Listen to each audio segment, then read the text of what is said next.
Бәріне сәлем, бұл тез мультик. Бүгін бізде аңдар шахары 2, шаха қаһары қалтаңдағы темекі де жүрсіңе. Кеттік. Жаңалықтардан Ник пен Джудидің алдақшы қой әкімді ұстағанын көрсетуде. Айтпақшы, комментарийде бұл мультикке 1-ден 10-ға дейін баға беруді ұмытпаңдар. Әкімдер сайлауында Брайан есімді шашы ұзын актер ат көп дауыс жинап, енді ол әкім арыстан қой емес. Жаңа әкім ауа райы қабырғалары ойлап табылғанына биыл 100 жыл толуына орай сөз сөйлеуде. Жанында Джуди мен Ник тұр қаһармандары боп. Қоян жақында басқа істі жауап, екеуміз мощный боламыз дейді досына.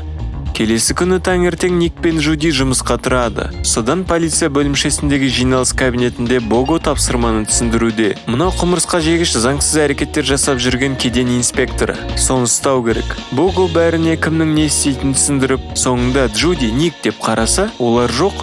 Түлкі мен қоян сол уақытта кеден жақта жүр. Никтің әлгі досын коляскаға салып ап. Богоға бұны Клаухаузер жеткізеді. Общение ұстайды ғой онымен біздікілер. Біздің жұпта әлгі құмырсқа жегіш көріп, бұл жерде не істеп жүрсіңдер деп ұрсат және кетуді талап етеді. Бірақ Ник ойнатып, баласының туған күнін атап өту үшін осы керемет жерге келгенін айтып жылайды. Құмырсқа жегіш, деп қалады. Баласын көрсетіп түлкі, оның аяғындағы гипсқа құмырсқа жегіштен қолтаңба сұрайды. Сөйтіп алдата тұрғанда қоян контейнерді ашуға жүгіріп, әлі аша алмай жатыр. Құмырсқа жегіш гипсқа сурет салып үлгерген. Контейнерді енді ашты дегенде Бого рациямен сөйлеп қап, жоспардың бәрін бұзады. Құмырсқа жегіш бұл менттер деп айғайлап машинемен қашып кетеді. Артта боқтаған шошқаның машинесіне мініп, екеуі құмырсқа жегішті қуалай жөнеледі және қоян рациямен чопачам екенін хабарлауда полиция әріптестеріне. Содан бегемоттар жолда тікендер қойдырады, бірақ ол өздеріне шат. Құмырсқа жегіш соғып кеткен баннер кедергі келтірген соң басын терезеден шығарады және басы ауырылып талып қалады. Оны көріп біздікілер ұшып оған жетіп ап, Джуди ол машиненің терезесіне секіріп кіреді және тормозға баса қалады. Алайда машине көпірден сыртқа кетіп, ауа райы қабырғаларын ойлап тапқан сілеусіннің мүсініне құлайды. Құлап түскен құмырсқа жегішті зебра бауырлар тосып алады. Ұйқылы ояу Джуди бауырымен жорғалаушыны көреді және сосын оның қабыршағын табады. Содан екеуі Богоның кабинетінің жанында отыр күтіп. Қоян құндыз ютуберді қарап отыр. Ол бұл қалада рептилиялар, яғни бауырымен жорғалаушылар жоқ, өйткені оларды қалаға кіргізбейді. Рептилиялардың көп бөлігі әрине қала сыртында, бірақ қала ішінде біраз бөлігі болуы мүмкін екенін айтып жатыр. Сол кезде екеуін Бого шақырып қап, олар енді кабинетте отыр. Құмырсқа жегішті бұлар ұстағанына қарамастан Бого оларды зебра бауырлар ұстады деп шешеді. Қоян негізі біз жарайды деп әңгімесін айта бастайды, фургоннан не тапқандарын көрсетіп. Бірақ Бого бастық тыңдағысы келмейді және қаланы қиратқаны үшін сөгеді. Сосын барлығын кабинетінен шығарып тастап Бого қоянға нежный дауыспен оны жақсы көретінін, бірақ осы істері оның және полицияның абыройына нұқсан келтіргенін түсіндіреді. Богоның сөйтіп нежно сөйлегеніне Ник прикол ұстайды.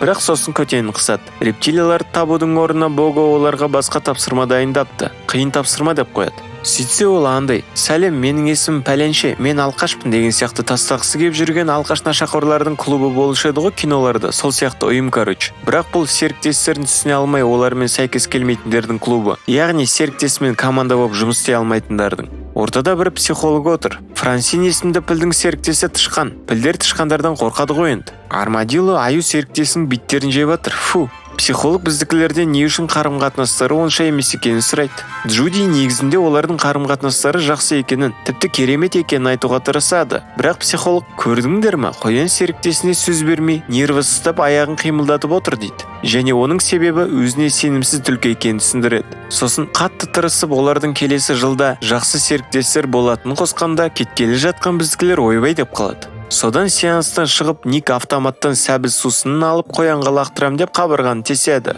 Сөйтіп екеуі кетіп баратқанда дәлізде әріптестері оларды мазақтауда. Ашулы қоянды тоқтатып түлкі оған сабыр дейді. Қоян далада бәріне олардың күшті команда екенін дәлелдегісі келетінін мәлімдейді. Түлкі ешкімге дәлелдеудің керегі жоқ екенін айтады. Бірақ қоян қоймайды және Никке кітап беріп кетеді. Джуди метрода өзінің косягын көреді. Түлкі үйіне келді. Қоянды. Ник кино көруге отырады. Қоян болса ата-анасымен сөйлесуде. Қыздары теледидарға шыққанын көріп уайымдап звондапты.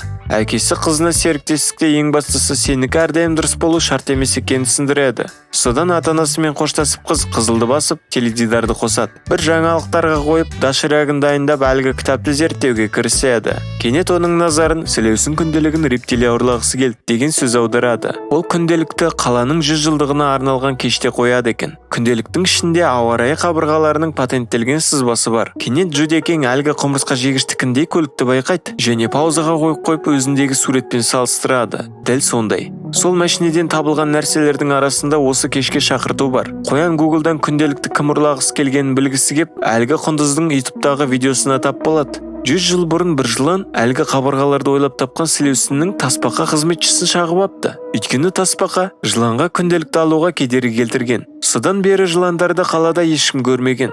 Бірақ мен сенем, біреусі қайтып келеді дейді құндыз. Және оған қызық, жылан сымның жартысын киіп келе ма, әлде ұзын нәски киіп келе ма? Сол мезетте кино көріп отқан түлкіге қоян звондап, әлгі құмырсқа жегіштің машинесіне ұқсас машине 100 жылдық кеште қызмет ететінін және бұрын жыландар күнделікті ұрлағысы келгенін хабарлап, олар қайтадан ұрлауға тырысса ше дейді. Есікті біреу тоқылдатып пиццаға тапсырыс берген түлкі есікті ашса, бұл Джуди. Қыз оның шашылған үйін көріп ойбай деп қалады. Сосын сол кешке барып осы істі жауып мықты команда екен дәлелдеуді ұсынады. Түлкі барғысы келмейді, бүлдіріп қойсақ Бого бастық бізді айырады деп. Енді анда екіге айырады деп.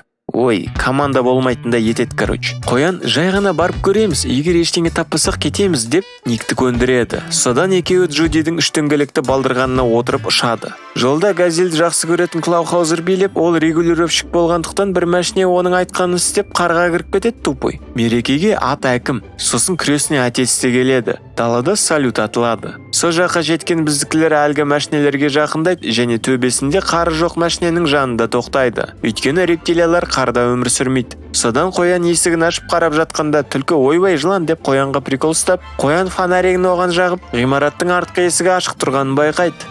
Және кіргісі келмеген түлкіге костюм лақтырады, киіп ал деп. Өзі машиненің ішіне кіріп киініп алады. Ник красавчик болып шыға келді. Қоян красавица, красиватса. Түлкі оның құлағын бейтіп алғанына прикол ұстап, таяқ жейді. Содан екеуі ғимарат ішінде келатыр. Джуди со жердегі ақпар кітапшаны алып, күнделік ғимараттың қай жерінде орналасқанын көреді. О жерге алдын ала резерв жасап қойған кісілер ғана кіреді екен. Ник какой-то бір ескі кітапты жылан не істейді ұрлап дейді. Джуди оның құлағына құлаққап тығады. Түлкі шәрт етуді менен үйрен деп айналадағылармен общение ұстап, сосын күнделік жаққа кетіп баратқан біреудің алқасын ұрлап, бұл сіздікі ме ханым деп оған жақсылық жасап, онымен бірге кіріп кетеді біздікілер шәрт етіп. Ник күнделіктің айналасында аз күзетші жүргенін прикол қылып айтады. Қоян жақыннан көруді шешеді. Түлкі алыстан қарап тұратын болады. Бұл жерде Бого да жүр.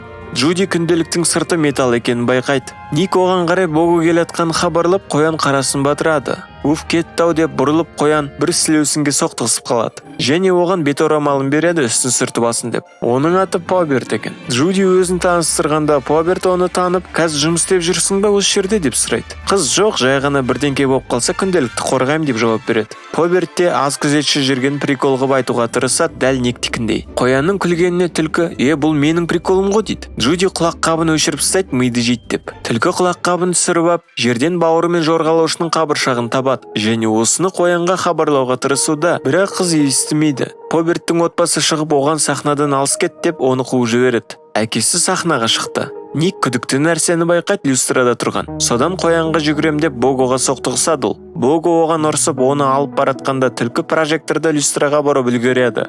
Ол біреу жерге түседі. Капюшондағы кісі жылан екен. Жыланды көріп бәрі дүрбелеңге түсіп қаша жөнеледі. Зебралар Чакира газельдің оққағарын қағып кетеді. Әнші, мен сендер жатта болдым, зебралар дейді. Жылан сілеусін әкемен күнделікті алып баратыр. Артынан түлкімен қоян жүгіреді. Бір бөлмеге кіріп жылан сілеусінің көзін сканерлеп, күнделік сақталған ыдысты ашады. Ол бөлмеге Джуди кіріп сілеусінді өлтірмеуді өтінеді. Бірақ жыландар жаман емес, сілеусіндер жаман екенін мәлімдейді. Осы күнделікте соны дәлелдейтін құпия бар. Мен соны дәлелдеуге міндеттімін дейді ол қоянға. Қоян оны түсіне бастайды. Жылан сондай-ақ соны дәлелдегенде оның отбасы үйіне оралатын түсіндіріп атқанда кенет түлкіге оны өшіреді. Күнделікті алған сілеусін әке тұрып, жыланды өлтіріңдер, мен күнделікті өртеп жіберейін. Жұмыс отчеттарыңда ол бізге шабуыл жасады деп жазып, сосын ауыздарыңды жауып жүріңдер деп біздікілерді қорқытады. Қоян жанып тұрған оттың шоғын оларға ұшырып, жыланды өздерімен бірге алып кету үшін көтергенде, ол оянып, ерелең етіп жаңағы күнделікті сілеусінің қолынан шырып, бөлмеге кірген Богоны тістеп алады абайсызда.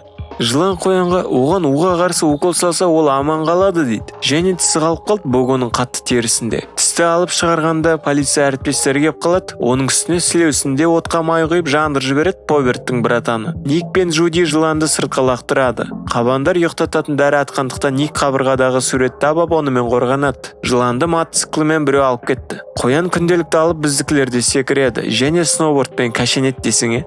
Алдыларынан мистер Биг күресіне отец шығып, бұларды багажникке сабап кетеді. Мұны бағанағы мотоциклші көреді. Жылан жанында болу керек, бірақ білмеймін, көрінбейді, қараңғы. Жаңалықтардан біздің түлкі мен қоян бандит жыланмен әрекет етіп жүр деп көрсетілуде. Богоға укол салады. Әкім Бого өлді деп айтып кетсем қалай болады дейді. Бірақ айтып қалуы әбден мүмкін екенін түсіндіреді, өйткені дәрігерлер түсінбей жатыр аздап. Сілеусін әке ашулы. Жылан түлкі және қоянды тауып көздерін құртуды бұйырады. Жылқы бірақ заң бар ғой дейді. Брайанды әкім қылған осы сілеусін екен. Қаланы ұстайтын осы мұжық боп тұр ғой сонда. Содан ата әкім полицияны ұйықтатпай іздеуге жібереді. Әкім қойынды. Сол мезетте біздікілер жатқан багажникте Джудиге ата-анасы звондайды. Қыз қызылды басады. Әкесі приколист сообщение жазып қоймайды, смайликтер жіберіп. Түлкі оларды телефон арқылы оңай тауып алатынын түсіндіріп оны сындырады. Екеуін багажниктен суырып, енді олар қыздарске сөмке жасап шығаратын фабрикада отыр. Қызметкерлердің бәрі аюлар. Мистер Биг пен оның қызы пайда болады. Қыз толып кетті. Бұл фабрика оның идеясы екен. Оның Джуди есімді қызы мистер Бигтің немересі шыққанда Ник оны еркелетіп еді. Жертесерлер ұрысып тастайды, еркелетпе деп қызғанып. Бірақ сосын оларға қашуға көмек ұсынады. Керек жерлеріне апарып тастайды анау машине және жаңа құжаттар мен киімдер. Алайда қоян жыланға көмектескісі келетінін айтуда. Мистер Биг сілеусіндер жерлерін кеңейту үшін өлтіруден тайынбайтын мұшықтар екенін түсіндіреді, оларға қарсыласпай кетіңдер деп. Түлкі сол уақытта түрін ауыстырып үлгеріпті, мұрт жабыстырып ап. Қоян мистер Бигке алғысын білдіріп, жыланға көмектесуді шешкендерін айтады. Джуди жыланды тасбақаны шақты деп бәлкім подставить еткен шығар. Осы күнделік оны қалай дәлелдейтінін білмейсіз ба дейді. Мистер Биг білмейтінін айтып, қызы барлық ақпаратты әлгі құндыздан сұрауды ұсынады.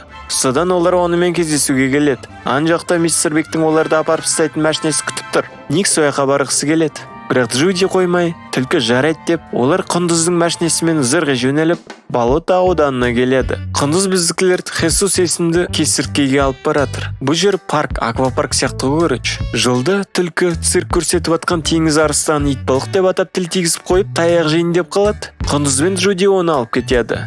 Содан су жағасында құндыз дәу бір балықты біздікілердің қолына ұстатып, судан дәу морж шығады. Ол құндыз екеуі осы жердегілердің тілімен сөйлесіп, морж су астына резко кіріп, судың бәрі түлкіге тиеді. Түлкі панамасын тастап кеткелі жатқанда морж кеме болып шығады.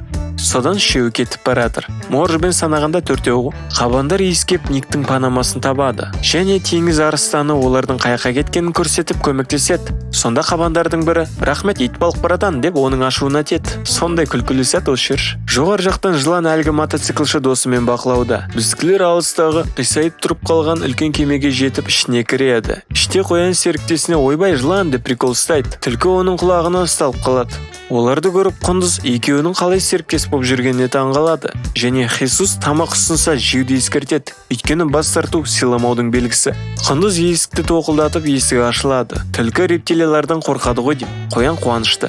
Кесірткелер шыбын-шіркей жейді. Біреуі тілімен контрабас ойнайды. Ник бір кезде біреусінің құйрығын басып кетіп, ол құйрық түсіп қалады. Кесіртке оны өзіңе ала бер дейді. Түлкі оны тастап қашады. Содан олар Хесус отқан үстел басына кеп отырады бұталарға. Нағыз рептилиялар құсап. Тамақ әкелгенде құндыз мен тойып тұр, мыналар аш дейді. Сөйтсе бұл құрттар. Джуди сұрастыра бастағанда Хесус алдымен тамақ, сосын әңгіме деп мәлімдейді. Содан қоян кішкентай құртты алса, Никке добалдай жылан сияқты дәу құрт түседі. Екеуі қысқысы кеп әрең жейді. Со жердегілердің бәрі күліп отыр жегендеріне. Хесус күліп, негізі мен құрт жемейм, лепеш қапқыш маған дейді ол даяшыға. Сосын ол күнделіктің сырты металл екенін көріп, іздеп жүрген құпия осы сыртында болуы мүмкін екенін түсіндіруде. Өйткені жыландар металдағы нәрсені көреді екен бетіндегі бояуына қарамай. Бірақ сілеусін жыланнан қандай құпия сақтауы мүмкін деп қоян таңғалады. Хесус білмейм, бірақ сол құпия үшін тасбақа өлді ғой. Демек маңызды құпия дейді. Кесіртке сол оқиғадан кейін барлығы рептилияларға сенуден қалып, олар аудандарынан кеткендерін түсіндіруде. Рептилиялар кете салысымен сілеусіндер өз жерлерін кеңейтіп алған екен қар төсеп. Енді осы болото ауданында еленіп алмақшы сілеусіндер. Олар рептилиялардың бәрін қуып, бұл парк сияқты әдемі жерді қарға көмеді дейді кесіртке. Және сілеусіндерді тоқтату мүмкін емес екенін қосады. Қоян күнделіктегі құпия тоқтатса ше дегенде, Хесус онда екеуіне қауіптеніп тұрған мәлімдейді. Кенет екеуінің полиция әріптестері пайда болады сол жерде. Хесус біздікілерді артқы есіктен алып шығады. Джуди не үшін оларға көмектесіп атқанын сұрайды. Кесіртке, сен екеуің қаланы құтқардыңдар, тағы құтқарасыңдар деп сенемін. Сол кезде бәрі біздің олардан қатты айырмашылығымыз жоқ екенін көреді. Дейді, бір түрде жүгіріп кетеді судың бетімен. Арттан техничныйға баған жылан күнделікті алып қаша жөнеледі судың бетімен тұр.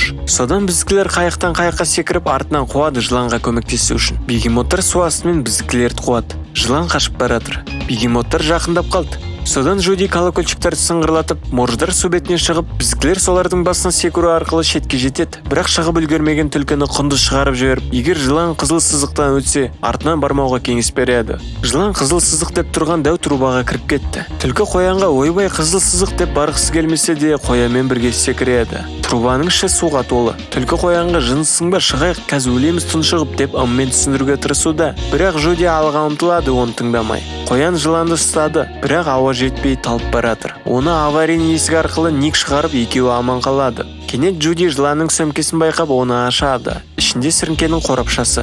Темекі ме? Ой, жарайды деп екеуі кеткелі жатқанда неміс текелер пайда болады сол жерде. Біреусі көп гүл жеп қойып, жаңа сіріңкедегідей гүл жетеліп шығарады. Осындай гүлдерді қаяқтан тапқан сұраған қоянға екі неміс мынау таудың басында деп түсіндіреді. Таудың басында сондай-ақ бір үй бар екен, бұрын сонда жыландар жасырынған. Джуди ояққа қалай жетсе болады деп сұрайды. Текелер қалаға барып сояқтан аспалы жолға отыру керек. Немесе мынау арқанмен шыға салған тезірек дейді. Содан олар арқанмен таудың басына шығып келе жатыр. Қоянның айтқанын істей беріп шаршаған Ник, оның әлгі мен шынымен де ақымақ қоянмын деген сөзін қосады әлгі сәбіз ручкасынан. Джуди ашуланып екеуі таласып, сәбіз диктофон нәтижесінде жерге түсіп сынып қалады. Қоян Никке қарамай жоғары өрмелеуді жалғастырып төбеге шығады. Ник қарап қалады. Сосын ол да шығады. Төбеде текелер айтқан үй. Джуди соның ішінде жүр уже. Төменде полицейлер пайда болып, бұлардың қайда екендерін түсінеді. Үйге түлкі де кіреді. Джуди әлгі жыланның ізін тауып, сонда көтеріледі. Ешкім жоқ. Үйге енді келатыр-ау жылан мотоциклші досымен. Түлкі қабырғадағы суреттен көгілдірлерді көріп, фу дегенде ағаш қирап ол құлайын деп қалады. Төменде полиция тәуешкілер оңай шығып келатыр. Оларды көріп Ник қоянға асығады ескерту үшін. Қоян сол уақытта жыланның бөлмесіндегі сурет газеттерді көріп, бұрын қаланың бір бөлігі рептилиялар ауданы болғанын түсінеді. Түлкі келеді, полиция келді, қашу керек деп. Бірақ қоян істі соңына дейін жеткізгісі келеді. Ник оған олар ұсталса сілеусіндер өлтіретін айғайлайды. Джуди істі соңына дейін жеткіземіз деп қоймайды. Түлкі ой іске түкіргенім бар, ол өлуге тұрарлық емес дейді. Қоян деп қалады. Дәл сол сәтте полиция бөлмеге басып кіріп, соққыдан екіге бөлініп қирайды. Ник пен Джуди екі жаққа кетеді. Ник ұсталды, қоян да ұсталды дегенде оған әлгі мотоциклші көмектеседі. Ол Поберт екен ғой. Поберт өз отбасын тоқтатқысы келеді. Үй қирап, қоян құлайын деп қалады, бірақ жылан ұстап тұр Поберт екеуі. Олар жүр бізбен серіктесіңді уже ұстап ал, сенің де ұстауларына жол бермеу керек дейді. Ник сытылып шығады, бірақ қоянға ұйықтататын дәрі тиеді. Бақытымызға орай оны Поберт ұстап қалады да, олар оны алып кетеді. Түлкі енді точно ұсталды деп ойласам, ол төбелескелі жатыр. Әрине таяқ жеп өшіп қалады. Кейін Джуди оянады. Олар шөл далада кетіп баратыр мотоциклмен. Қыз Никті сұрайды, оған не болды дегенде. Поберт оның ұсталғанын хабарлайды да, осы жерде бізді ешкім ұстай алмайды дейді. Никті сол уақытта әкімнің алдына алып келген полицейлер. Әкім қоянның қайда екенін сұрайды. Түлкі прикол жасайды, бәлкім қалпағының ішінен шығарарсың деп. Тип әлгі сиқыршылар қысады. Басында ат прикол түсінбейді тупит етіп. Бірақ сосын түсінеді. Никті мәшинеге лақтырып қамайды. Әлгі сілеусін әке пайда болып, олардың қайда екенін сұрайды. Түлкі ештеңе айтпайды. Сілеусін жерлерін кеңейтуді бастауды бұйырады. Әлгі парктан, яғни болото ауданынан бәрін қуып шығып, сол жерді мұздатуды бастаңдар деп.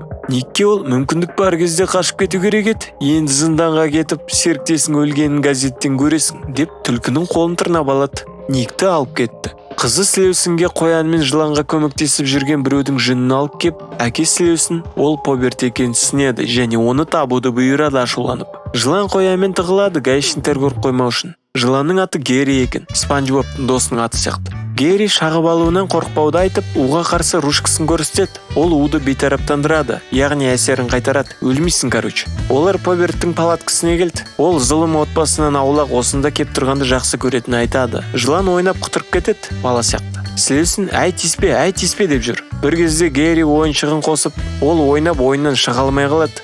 Сосын жылан өшіреді ойыншықты. Сонда Джуди олардың қалай серіктес болғанын сұрайды. Күнделікті мейрамда көрсететінін білген жылан Поберттің отбасына күнделікті көруге рұқсат сұрап хат жазған. Өзінің кім екенін жазбай әрине. Сол хатты алуға Шигл Побертті жіберген. Поберт жыланды заңсыз осында әкеп апты. Герри бақандай 7 күн жәшікте болған. Бірақ отбасыма көмектессе, ол соған тұрарлық дейді ол. Және қоянға серіктесіңе де көмектесеміз деп айтқанда, есіне түсіп қоян мұңайып қалады. Поберт оны жұбатып, содан олар далада от жағады. Металда не бар екенін тек Герри сияқты жыландар ғана көре алады екен. И то жылу арқылы. Содан Герри көрген нәрсесінің бәрін қағазға түсіре бастайды. Қоян әлі де түсінбеді, Слеусон жыланнан қандай құпия сақтауы мүмкін деп. Сөйтсе, әлгі ауа райы қабырғаларын Слеусон емес, жылан, дәлірек айтсақ, Герридің арғы апасы ойлап тапқан екен қиналған жануарларды көріп. Енді әртүрлі жануарға әртүрлі ауа райы керек қой. Біреуге жылы, біреуге суық дегендей. Оған инвестор қажет болып, Поберттің арғы атасымен серіктес болған екен. Бірақ ол қу Герридің арғы апасының парағын алып тастап, өзінің атын жазып, жалған құжат жасап алған. Және от жаққа лақтырып жібереді оригинал парақты. Оны тасбақа қызметшісі көріп қояды. Тасбақаны өлтіргенде сол Слеусон. Ойбай деп Герридің мейірімді арғы апасы оған барса, тасбақа апа жаным-ау, оригинал қағазды сақтап қалған екен. Слеусон тасбақаны өлтірді деп жыланға жала жабады менттермен бірге кеп. Герридің арғы апасы парақты алып үйіне қашып, оны бір жерге жасырып үлгерген. Слеусон рептилия тұрғындарды қуып, о жерге қар жаудырды. Герри арғы апасының үйінің қай жерде екенін картаға түсіреді металдан қарап. Бірақ ол жерлердің бәрін қар басып қалғандықтан үйді табу оңай болмайын деп тұр. Қоян анау рептилиялар тұратын жерде де осындай сағат мұнарасы болғанын және оның төбесі жанатын мәлімдейді. Қар ұзын мұнараны түгелдей баспауы мүмкін деп. Бірақ Поберттің арғы атасы электр тоғын баяғыда өшіріп тастаған. Алайда бұларда кез сызбалар бар ғой. Электр тоғын қосатын жерді қоян әлгі күнделіктен табады. О, бұл табамыз онда деп қуанады үшеуі. Бірақ Слеусондер Поберттің қайда екенін телефон арқылы біліп алады. Никті түрмеге қамайды. Қабанға серіктесі кеп Слеусон әке хабарласқан мәлімдеп, ода қоянның местоположениесі бар деп, олар кетеді. Түлкі тездетіп шыққысы келеді серіктесін құтқару үшін. Сөйтсе, қарама-қарсы түрмеде құндыз отыр. Ол сырттағы швабраны жеп жатыр. Түлкі тырнағымен есікті ашуға тырысуда. Құндыз, братан, сөйлесейік деп қоймайды. Өзін қинамасай дегендей. Ник жарайды деп қалай болғанын айтып жатыр. Ол қоянға өлуге тұрарлық емес деп айтқан себебі одан айырылып қалғысы келмеген. Құндыз кеп құшақтап алады Никті. Сөйтсе жаңағы швабрадан кілт жасап алған. Шарт еткіш деп осын айтты. Болмаш нәрседен проблем жасамайды. Түймедей түйеде емес, түйедей түймедей ететін құндыз ғой мынау. Бітті, мен оның фанатымын.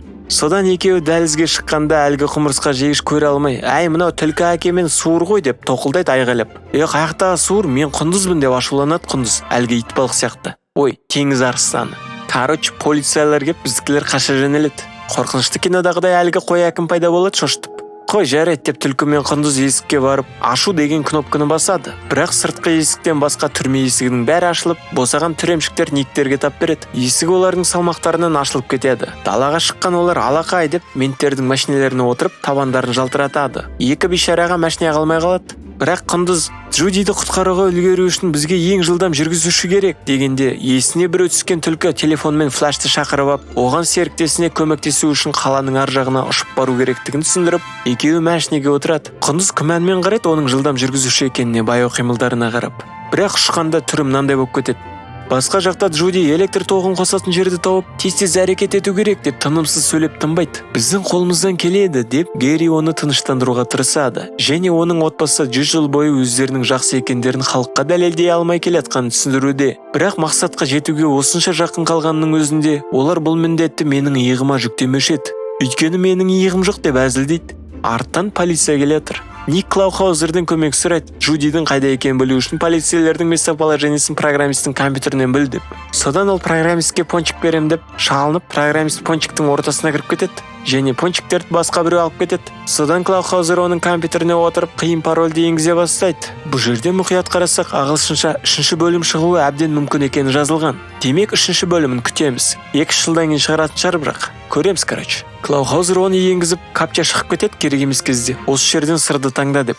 Джудилар керек жерге жетіп қалды. Олар арттан полицейлерді байқап, Поберттің телефонын сындырып, алға зуылдай жөнеліп, сосын жаяу жүгіреді, адамдарды мұжбайды қойынды. О жерде әлгі қодас жүр, памятте мықты. Джудилар газельдің шатырына кезігеді. Болып жатқанда түсінген ол, Джуди, біз сенімен біргеміз деп, қояндар қашып кетеді. Артынан кірген зебраларды бұлар пытырлатады. Никке Клаухаузер әйтеуір местоположениені хабарлайды. Бұлардың қайда жүргендерін сілеусін әкеде көріп, қояндардың жоспарын түсініп қойып, полицияға оларды ұйықтатып жүрмей бірден өлтіруді бұйырады. Қабан өлтіретін оқ оқтайды.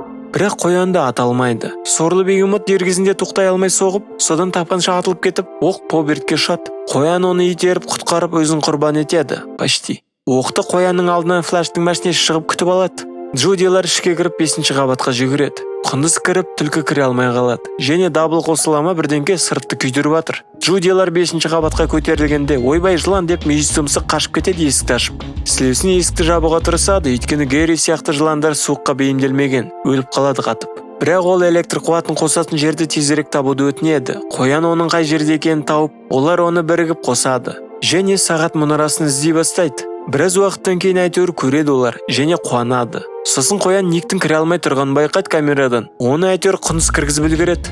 Күтпеген жерден Поберт Джудиге уыс алады және жыланды сыртқа қарға лақтырып жібереді. Ол әлгі оригинал қағазды тауып өртеп жібермекші. Осылай отбасына өзінің де солар сияқты крутой екенін дәлелдегісі келеді. Аздап Джудиге ұқсаймай, дәлелдегісі кеп тұратыны. Поберт жыланның уға қарсы ружкасын өзімен алып кетеді, екеуі точно өлсін деп. Және шығып құндызды ұйықтатады. Джуди қозғала алмай атыр. Қатып баратқан жылан оған ақырындап жақындап келеді. Ник бір есіктен сыртқа шығып, ойбай суық екен деп қайта кіру үшін бұрылғанда алдынан улайтын қару ұстаған Поберт шығады. Қоян мұны камерадан көреді. Герри Джудиға жақындап, оны құшақтап жылынады. Өйткені оның үсті жылы, ал жыландар суыққанды жануарлар болып келеді.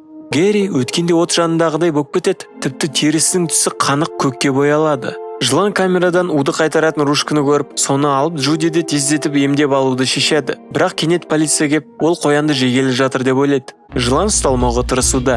Қыздың қайда екенін сұраған түлкіге сілеусін Джудидің аман қалмағанын хабарлап, оған тап береді. Ник қорғанып сөмкені теуіп, одан фломастерлер дәл Геррилер орналасқан бөлмеге түседі. О, вана деп жылан балконнан Никке уды қайтаратын ружка арқылы оны аман алып қалуға болатын хабарлап, сөмкені оған лақтыруды сұрайды. Ник пен Поберт сөмкеге таласып, о жердегі мұз шытынап, сөмкеден ружка төмен жаққа түсіп кетеді. Оны алуға ұмтылған Никке Поберт, оны қалдыр, әйтпесе екеуміз де өлеміз. Ол өлуге тұрарлық емес дейді, өткенде түлкі қоянға айтқандай. Бірақ Ник оны тыңдамауды шешеді және қолға түсірген ружканы жылан жаққа лақтырады. Жылан ұстап үлгеріп, Джуди аман қалады. Тіпті серіктесін құтқаруға атылады. Никтердің астындағы мұз шытынап, олар құлады. Никті Джуди жыланмен ұстап үлгереді. Түлкі мен қоян бір-бірін құшақтап алады. Герри құндызды құтқаруға кетеді. Ник қоянның оған қымбат екенін және одан айырылғысы келмейтінін мойындайды. Қоян да түлкі ол үшін қымбат екенін мойындап жатыр. Екеуі бір-біріне өздерінің минустарын ашылып айтуда. Бұның бәрін естіп құндыз, мәссаған не деген тым артық ақпаратпен бөлісу дейді. Поберт те аман қалыпты. Қоян оның Герридің арғы апасының үйін тауып, оригинал қағазды жоятын айтқанда, Ник түк түсінбедім. Бірақ алға дейді. Жолда түсінеді әрине Герри деген жылан екен. Поберттің алдынан отбасы шығып, оны жағасынан алады. Поберт бәрін отбасы үшін істегенін, оригинал қағазды тауып өртеп жіберетінін түсіндіреді. Ондай болса мені сонда алып бар дейді әкесі. Тура сол сәтте біздікілер кеп қалады о жерге. Әкесі Побертке оригинал қағазды жой балам деп айғайлайды. Сендер кете беріңдер деп құндызбен жылан қалады сілеусіндермен пытырласуға. Бірақ таяқ жейді бұлар. Поберттің артынан түлкі мен қоян жүгіріп келеді. Лабиринтке кеп екеуі бөлінуді шешеді басында. Сен оңға, мен солға дегендей. Бірақ сосын лучше тракторға бірге отырып алуды ұйғарады. Сөйтіп трактормен Побертті арттан қуалап келатыр. Біздікілер көңіл көтеруде ананың қашқанынан. Сосын бір кезде қоян секіргелі жатыр. Бірақ түлкі бірге секіруді ұсынып, екеуі секіріп Побертті құлатады. Сосын қоян қардың астынан шығып, оны тепкілеп ұшырады. Бірақ сілеусін екеуін қылқындырып ұстап алады. Түлкі оған бір нәрсені ұмытып кеткен айтады. Нені деп таңғалған Побертке жылан тап беріп, команда болар сілеусінді өшіреді. Басқа жақта ат әкім қорқып жүруші тоқ жинап ап, өткенде Ник көрген кинодағыдай істейді сілеусіндерге. Содан Побертті тұтқындап біздікілер рептилиялар ауданына кіруді шешеді. Сол жердегі жанып тұрған бір шамның лампышкасын бұрап еді біздің қыз. Басқа шамдарда жанып кетіп, аудан жарықтана түседі. Солай олар рептилиялар ауданында жүріп келеді. Жолда құндыз ұзын бір нәскиді көреді. Өткенде ана видеосында айтып еді ғой, олар сымның жартысын киме, әлде ұзын нәски ма деп. Міне, ұзын нәски екен. Герри арғы апасының үйінің есігі алдында тұр.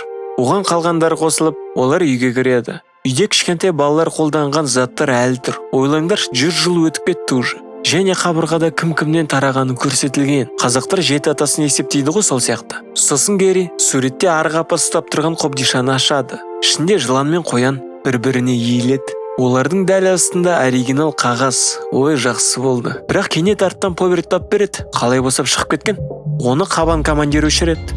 Содан барлық жағдайды жаңалықтардан көрсетуде. Сеусіндер түрмеге кетті. Әлгі сеанста психолог енді біздікілерден қалай күшті команда болып кеткенін сұрайды. Бұл жолы түлкі сөйлейді, әдеттегідей қоян сөйлемей. Ник жай ғана бір-біріңмен ашық сөйлесу керектігін түсіндіреді. Олар Боговасқа келеді қал жағдайын сұрауға биос мандариндерін алып. Зебралар біздікілерге жұдырықтарын ұсынып, олар әкіммен суретке түседі. Түрмедегі Побертті түремшіктер қорқытады. Хесус көшеде қойларға, қойлар оған комплимент айтады, мақтау сөздері яғни. Түлкі сеанста сөзін аяқтап, полицейлер шапалақтауда.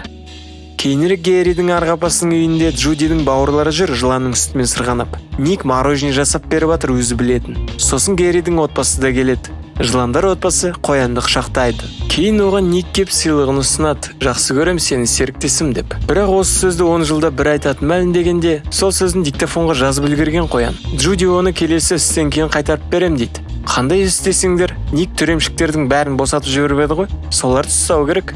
Екеуі әлгі қой әкімнен бастап, осы тез мультик аяқталады. Соңында айта кететін жайт, Никтің жақсы көрем деп айтқанын қайталап қоя берген Джудидің терезесіне құс қауырсыны түседі. Аңдар шахахары 3-те құстар болатын секілді ғой, асыға күтетін боламыз. Так что сау болып тұрыңдар. Және соңына дейін көргендеріңе шын жүректен рахмет. Коммент жазуды ұмытпайық, 1-ден 10-ға дейін баға беріп дегендей.